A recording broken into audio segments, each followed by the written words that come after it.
We are on chapter 16, the book of Genesis, and we spent the first part really of the book of Genesis dealing with primeval history, where there were different threads that were more or less sewn together.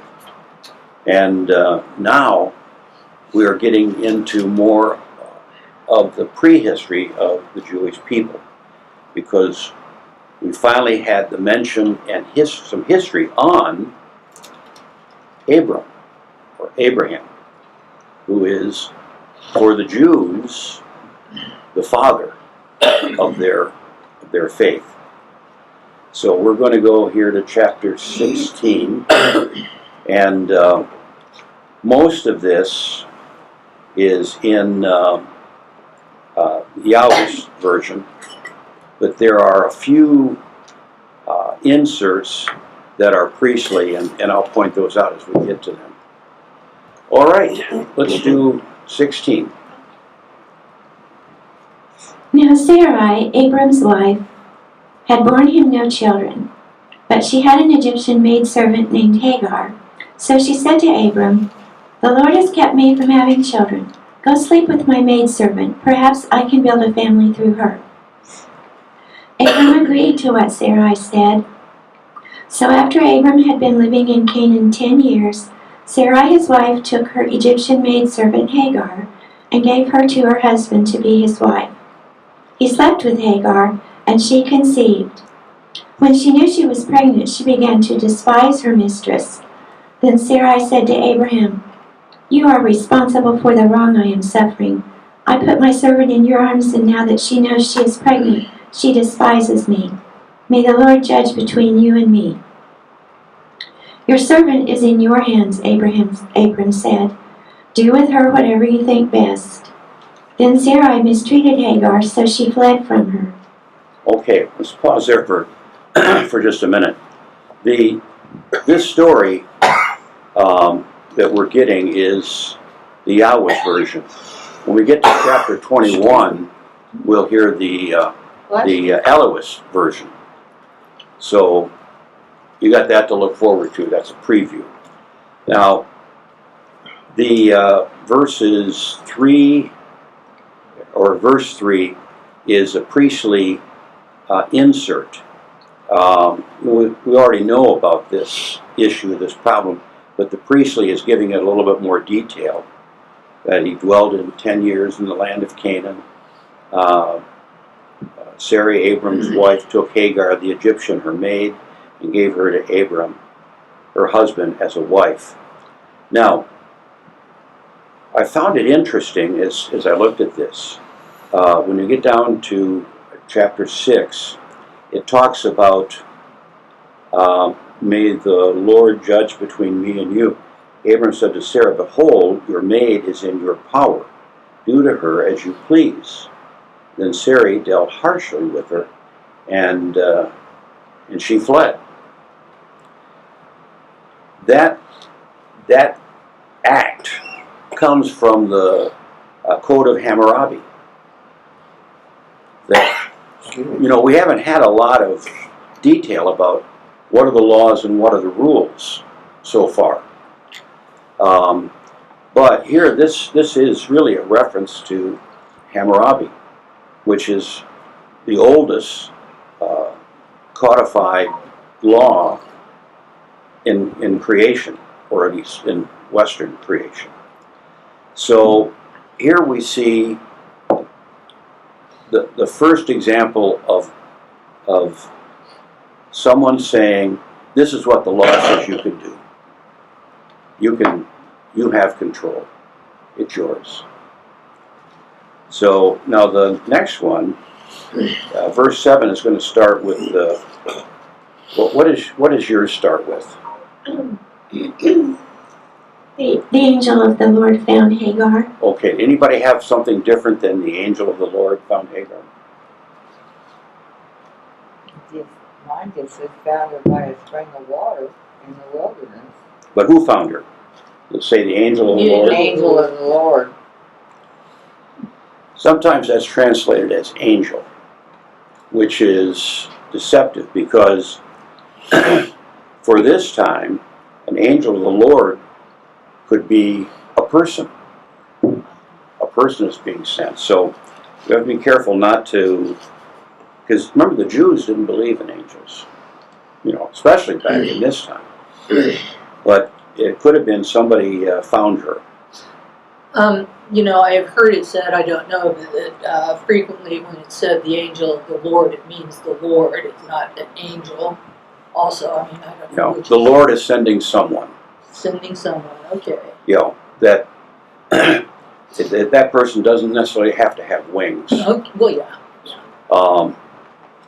But when, in our lives, occasionally, when something bad or good has happened, somebody will show up, put their hand on your shoulder and say, "You're okay." That would be an angel of the Lord. Because a lot of times when that happens, if you're the person doing it, you don't know. I've had people several days after a funeral, they're looking fine, and I put my hand on their shoulder and say, "How are you doing?" They start weeping. And they say, "Oh, I'm so good." People don't want to ask me that question because they say, I need someone to ask me. And I think to myself, what in the heck did you do? but they had to get it out. So in some ways, then, my act would be an act of the angel of the Lord. Although I'm not sure how often the Lord sent me as an angel. May I also ask about about Sarah blaming Abram for it?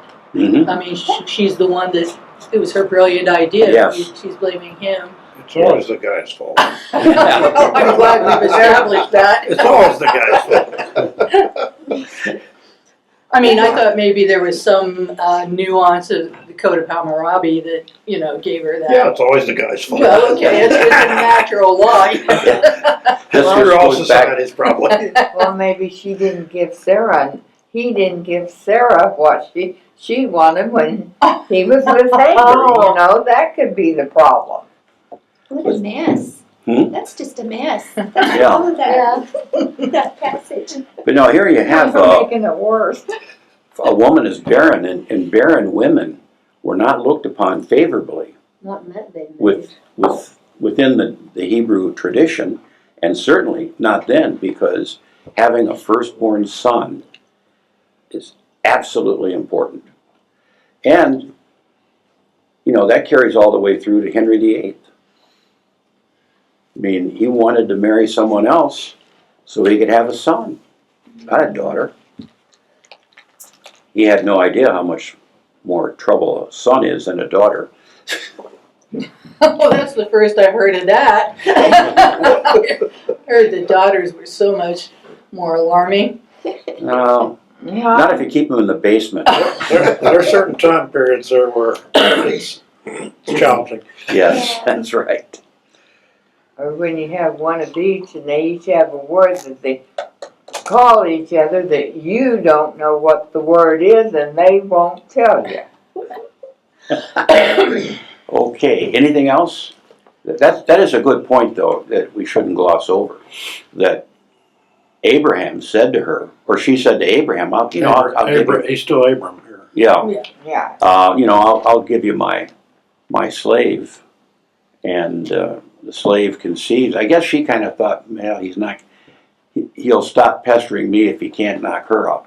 And what if Hagar didn't want to? Well, she didn't have a choice, She really. didn't have a She choice. didn't have a choice. She was a slave. That's disturbing as well. Yeah, that's quite a... The whole passage is just very complicated. Yes. Morally, yeah. Okay, let's go on into verse 7. Can I have one thing? Yes. Some of my translations and stuff do mention that when it says angel of the Lord and angel is capitalized, that it's in reference to the pre-incarnate Christ. Well, mine says the angel of the Lord. The Hebrew word for angel may also be translated messenger. Mm-hmm. So So that could be anybody. Yeah, that could be anybody, yeah. yeah. There's an element of mystery about this figure. So I think that's what theologically we'd call, Christophany. Hmm? Christophany? Christology. Christophany. trying to plug Jesus into Oh. to everything, or Oh. apologetics. Oh, Apologetics is where you translate something and you try to tie it to something. And so it could be that some people are saying, you know, let's go through Scripture and find everything we can somehow remotely tie to Christ. And we know that Christ was really only incarnate by Mary. So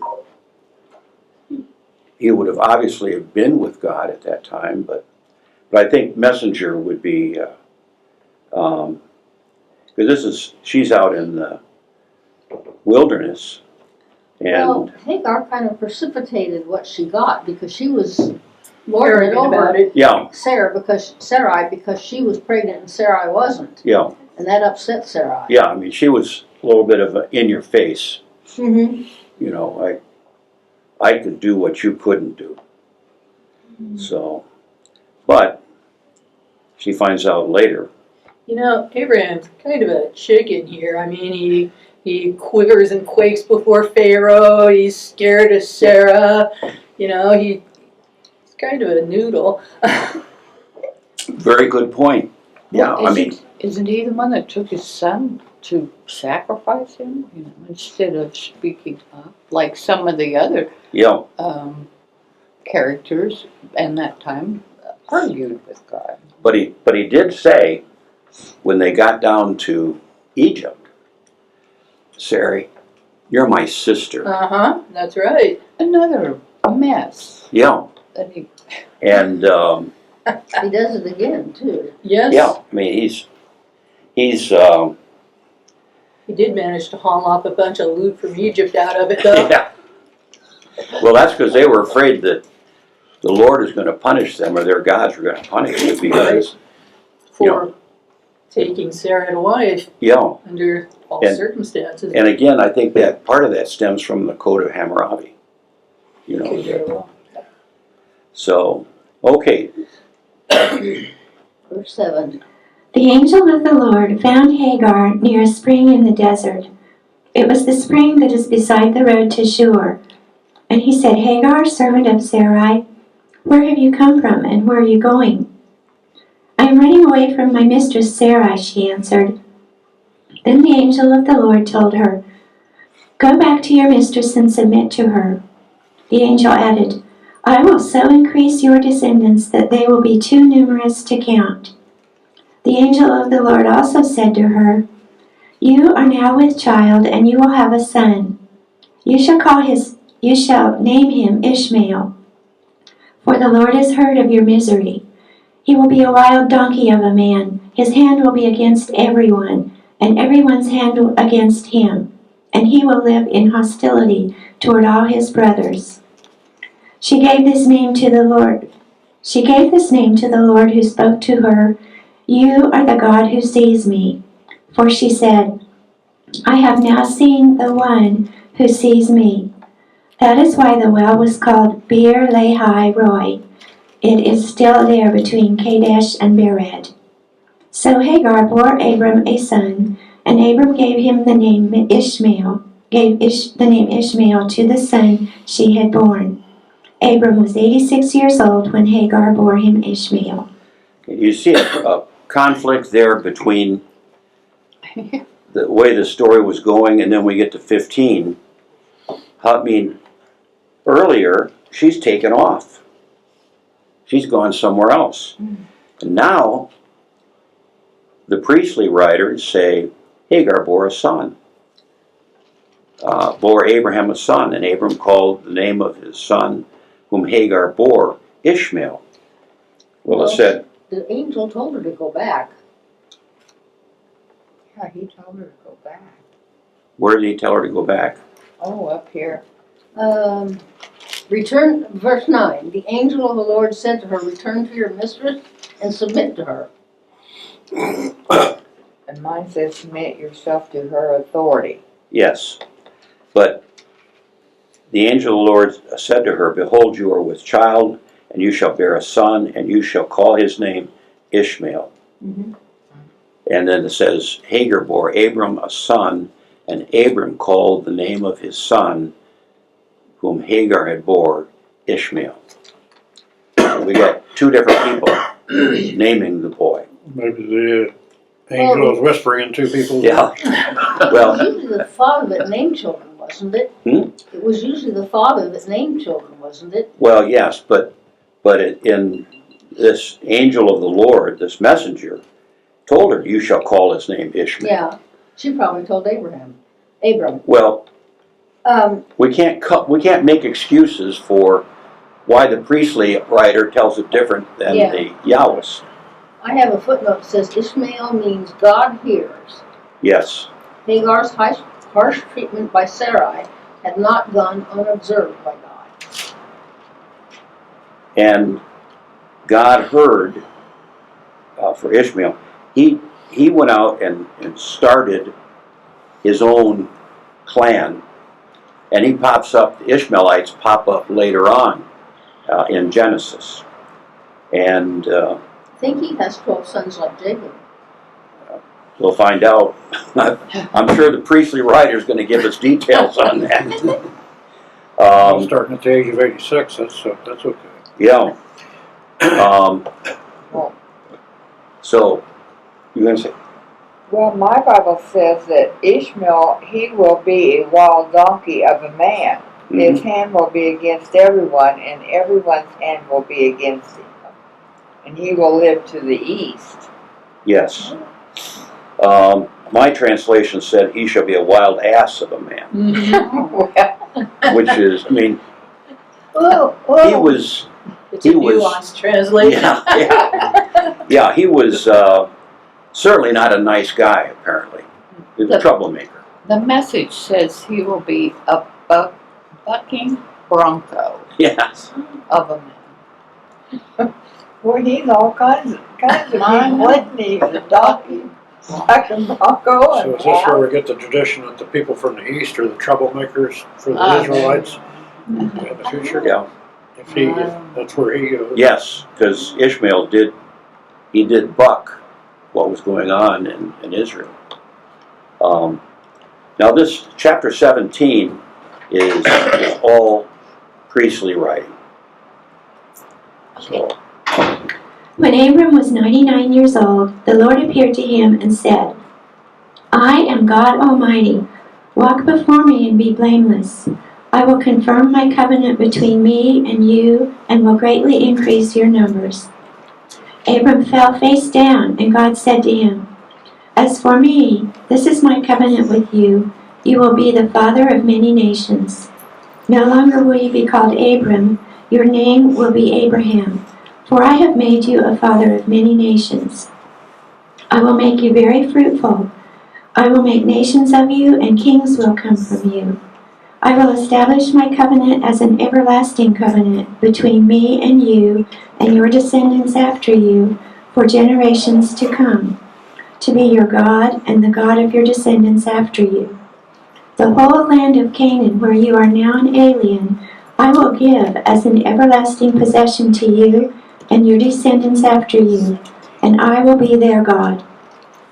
Then God said to Abraham, As for you, you must keep my covenant, you and your descendants after you, for the generations to come. This is my covenant with you and your descendants after you, the covenant you are to keep. Every male among you shall be circumcised. You are to undergo circumcision, and it will be the sign of the covenant between me and you. For the generations to come, every male among you who is 8 days old must be circumcised, including those born in your household or bought with money from a foreigner, those who are not your offspring.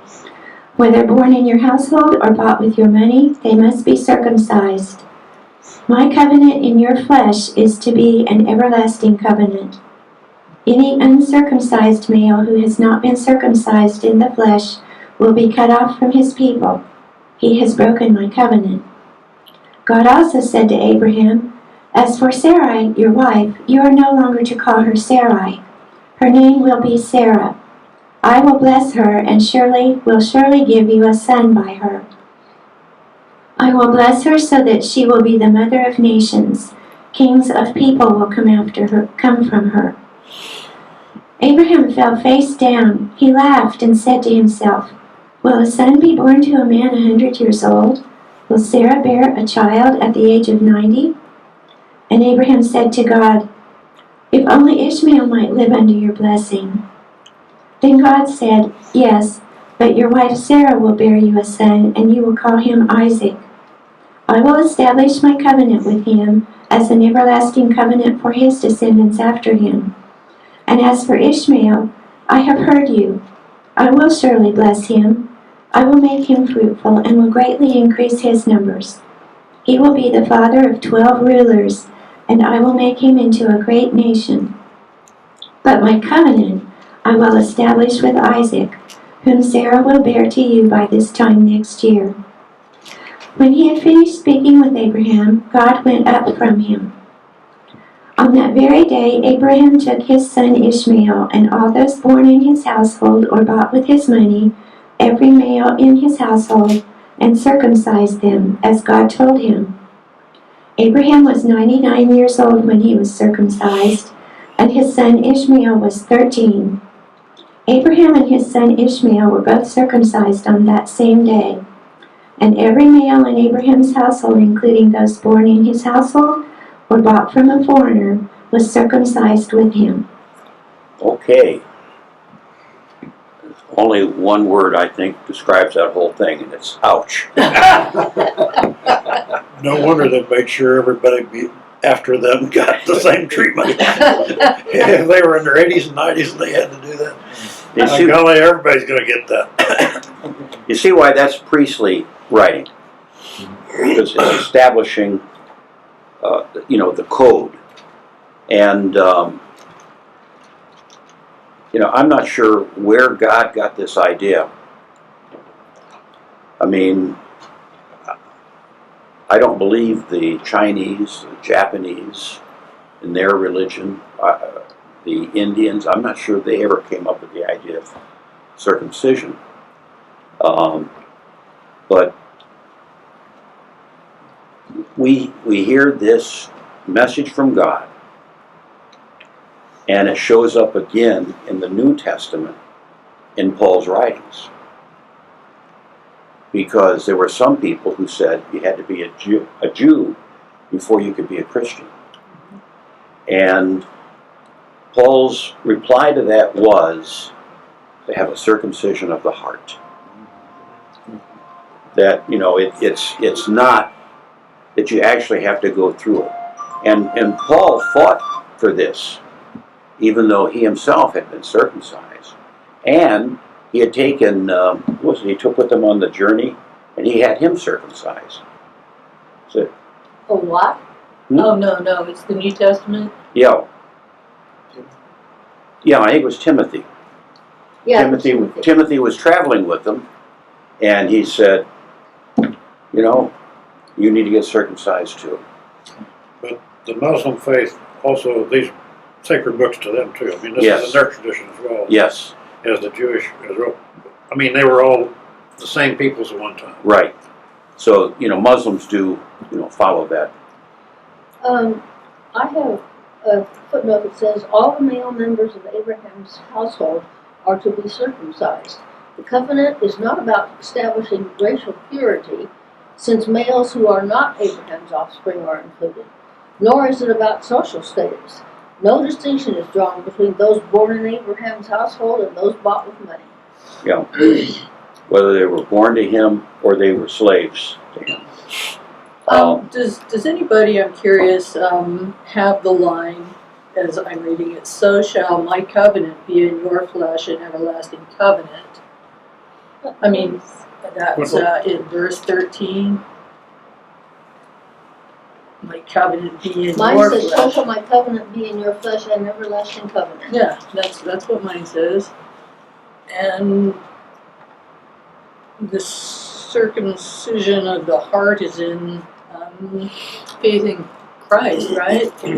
Incarnation, the resurrection, all of that. Right. I don't know, am I drawing something weird No. out of this? Paul, I think that in one of his epistles, and I think it may have been Ephesians, you know, some of these people where Paul went and preached to, the guy said, no, I'm not sure I want to get circumcised because I have a hunch it's going to hurt.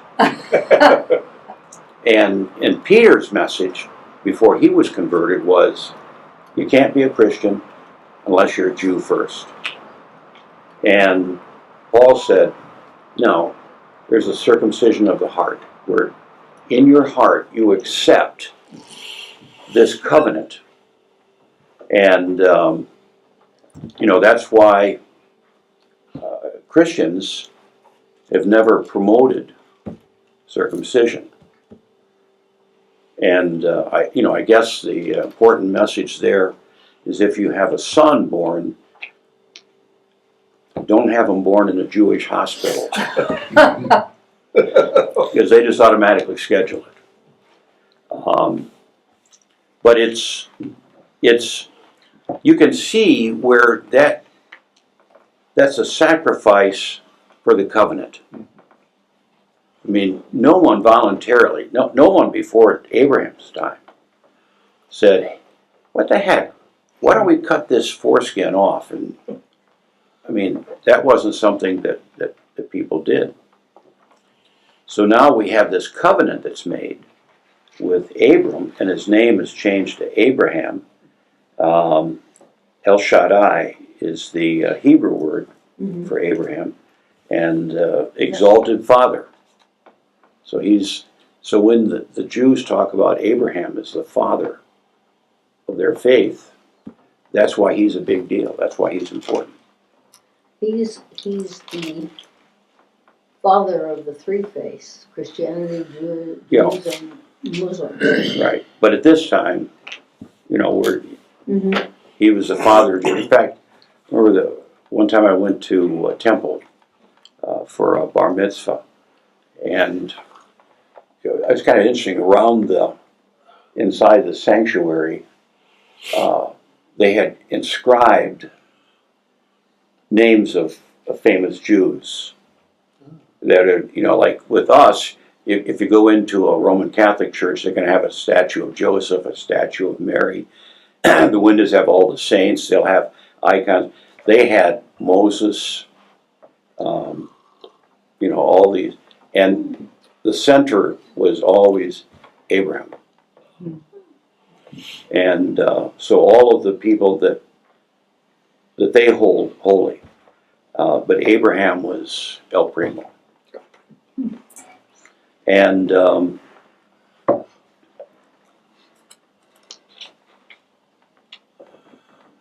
Getting back to Ishmael, don't the Muslims look back in their genealogy as that's the beginning of the Muslim faith?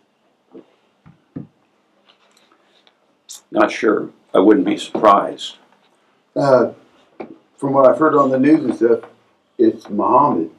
Well, he was the one that wrote the Quran, but Yeah. Oh. he But their wasn't basis of their faith was. Okay.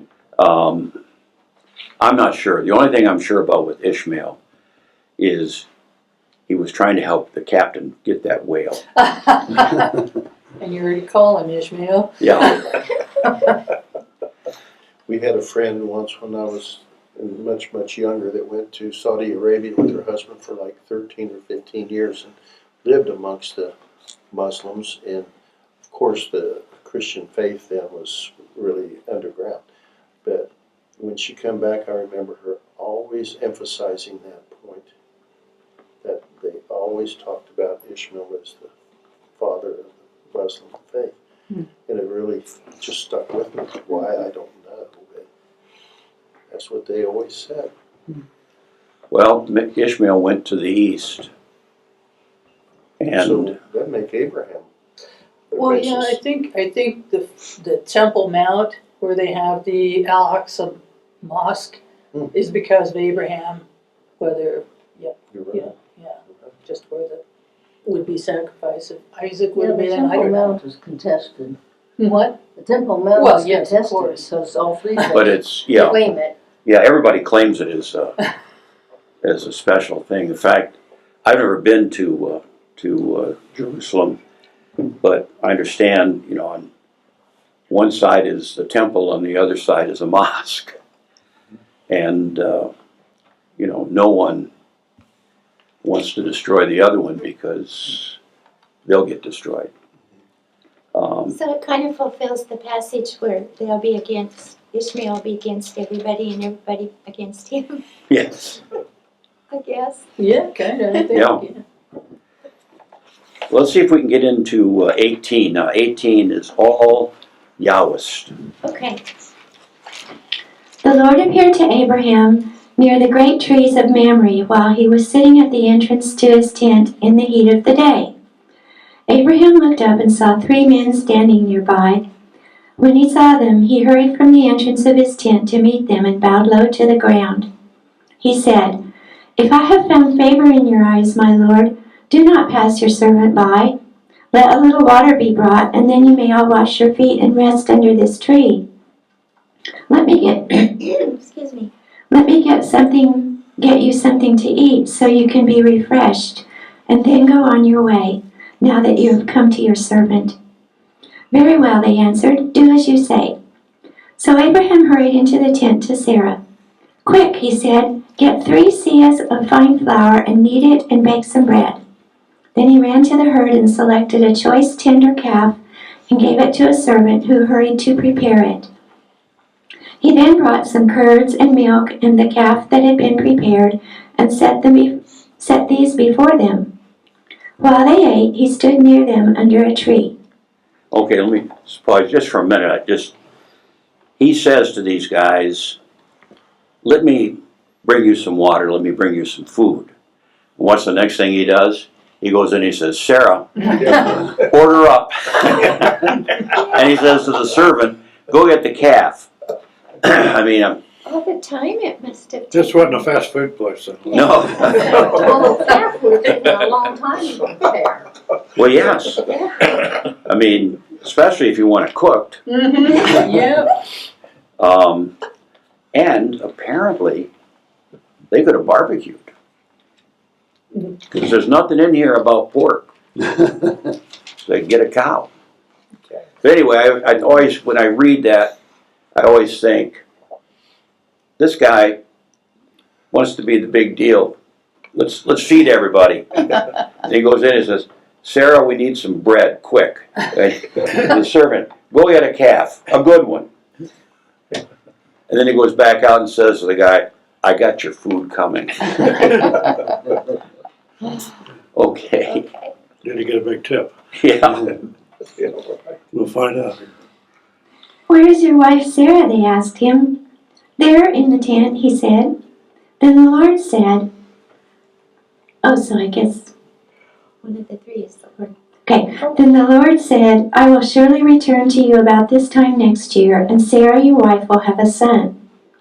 Now Sarah was listening at the entrance to the tent which was behind him. Abraham and Sarah were already old and well advanced in years, and Sarah was past the age of childbearing. So Sarah laughed to herself as she thought, "After I am worn out and my master is old, will I now have this pleasure?" Then the Lord said to Abraham, "Why did Sarah laugh and say, 'Will I really have a child now that I am old?' Is anything too hard for the Lord? I will return to you at the appointed time next year, and Sarah will have a son." Sarah was afraid, so she lied and said, "I did not laugh." But he said, "Yes, you did laugh." When the men got up to leave, they looked down toward Sodom, and Abraham walked along with them to see them on their way. Then the Lord said, "Shall I hide from Abraham what I'm about to do? Abraham will surely become a great and powerful nation, and all nations on earth will be blessed through him. For I have chosen him, so that he will direct his children and his household after him, to keep the way of the Lord by doing what is right and just, so that the Lord will bring about for Abraham what he has promised him. Then the Lord said, The outcry against Sodom and Gomorrah is so great, and their sin so grievous, that I will go down and see if what they have done is as bad as the outcry that has reached me. If not, I will know. The man turned away and went toward Sodom, but Abraham remained standing before the Lord. Then Abraham approached him and said, Will you sweep away the righteous with the wicked? What if there are 50 righteous people in the city? Will you really sweep it away and not spare the place for the sake of the 50 righteous people in it? Far be it from you to do such a thing, to kill the righteous with the wicked, treating the righteous and the wicked alike. Far be it from you. Will not the judge of all the earth do right? The Lord said, If I find 50 righteous people in the city of Sodom, I will spare the whole place for their sake. Then Abraham spoke up again. Now that I have been so bold as to speak to the Lord, though I am nothing but dust and ashes, what if the number of the righteous is 5, less than 50? Will you destroy the whole city because of 5 people? If I find 45 there, he said, I will not destroy it. Once again he spoke to him. What if only 40 are found there? He said, For the sake of 40 I will not do it. Then he said, May the Lord not be angry, but let me speak. What if only 30 can be found there? He answered, I will not do it if I find 30 there. Abraham said, Now that I have been so bold as to speak to the Lord, what if only 20 can be found there? He said, For the sake of 20 I will not destroy it. Then he said, May the Lord not be angry, but let me speak just once more. What if only 10 can be found there? He answered, For the sake of 10 I will not destroy it. When the Lord had finished speaking with Abraham, he left, and Abraham returned home. Okay. Negotiations. Negotiating with Negotiating right over. Yeah. Which I just said I'm gonna- I didn't. I'm going to put a tariff on that town. Part of the deal. That's just, I love that story. I mean, this type of negotiation happens again in Scripture, in several places, where Abraham, now this is talking about the Lord. Now, God actually wasn't physical human. I mean, we don't believe that, because that would have implied incarnation, and that only happened in Christmas. So Abraham is saying to the God, if there's some good people there, do you want to wipe them out because they're bad people? And he gets in this negotiation, he just keeps working them down and saves that community. And I think good on him. But it makes it almost sound like Abraham was more shrewd than God. And I don't think that's the case. This is the Yahwist telling this story. It really is. We just know Sodom and Gomorrah were not great places to live. I kind of took it as Abraham finally getting down to what he really wanted. Like, even when we pray, we're asking for something, but it takes a while to get to the true part of what you're really asking for. So I saw it more innocently. I didn't ever think about dealing with God. I guess it would be moments of trust with this relationship with God. When I hear a story like this, I always think of the movie that Burt Reynolds was in, where he gets a report from his doctor, and he has a terminal disease. So he decides he's going to go out in the ocean and just drown. So he swims out till he can't swim any farther.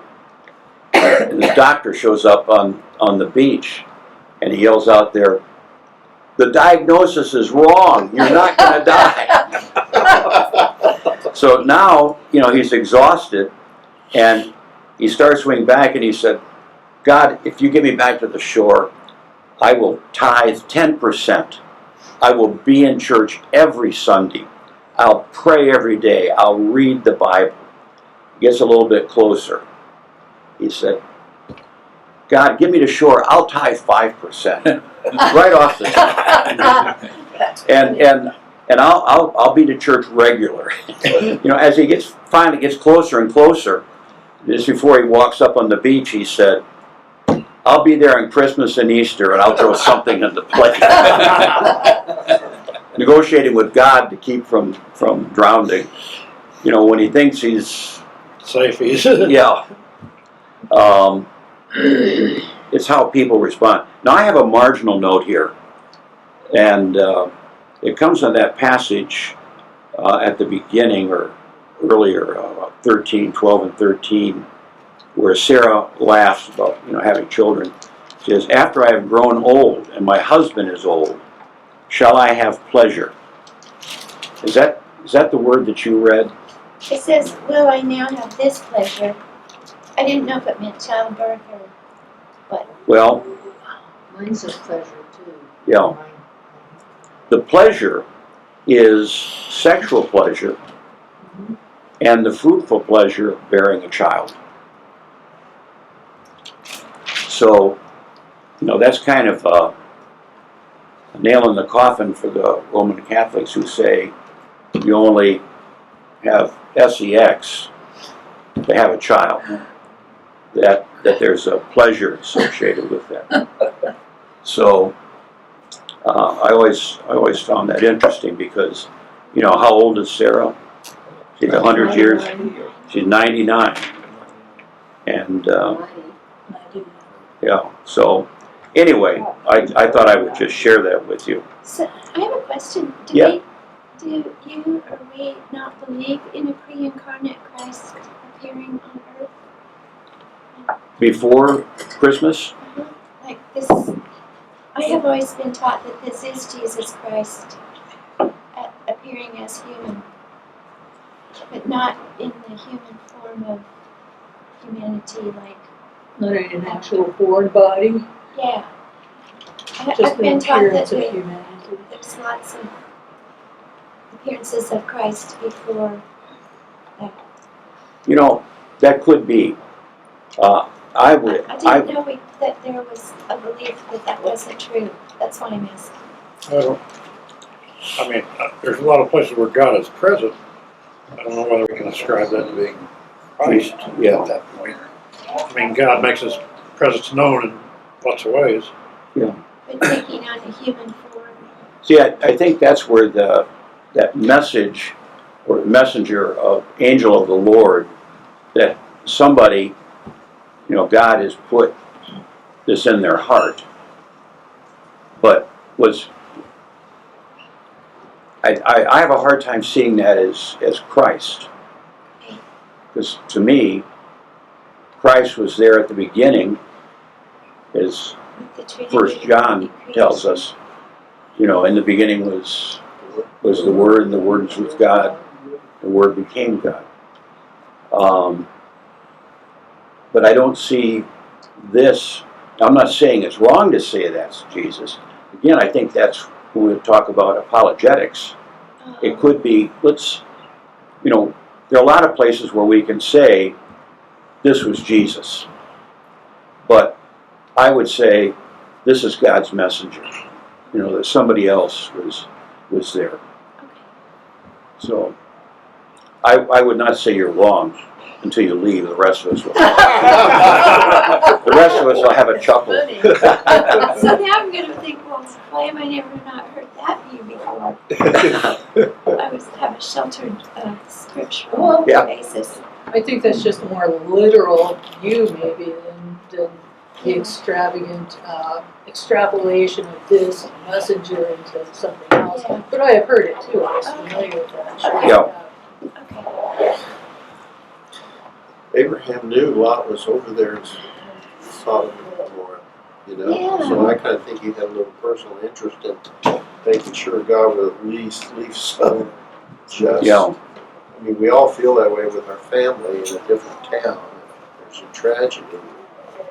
So I don't know, that's just so. It's like the little boy in Sunday school where it said Lot took his wife and fled, and his wife turned into a pillar of salt. And the little boy said, "What happened to the flea?" All right. Yeah, We'll- she turned around. We'll pick up with chapter 19. Thank you. I'm really enjoying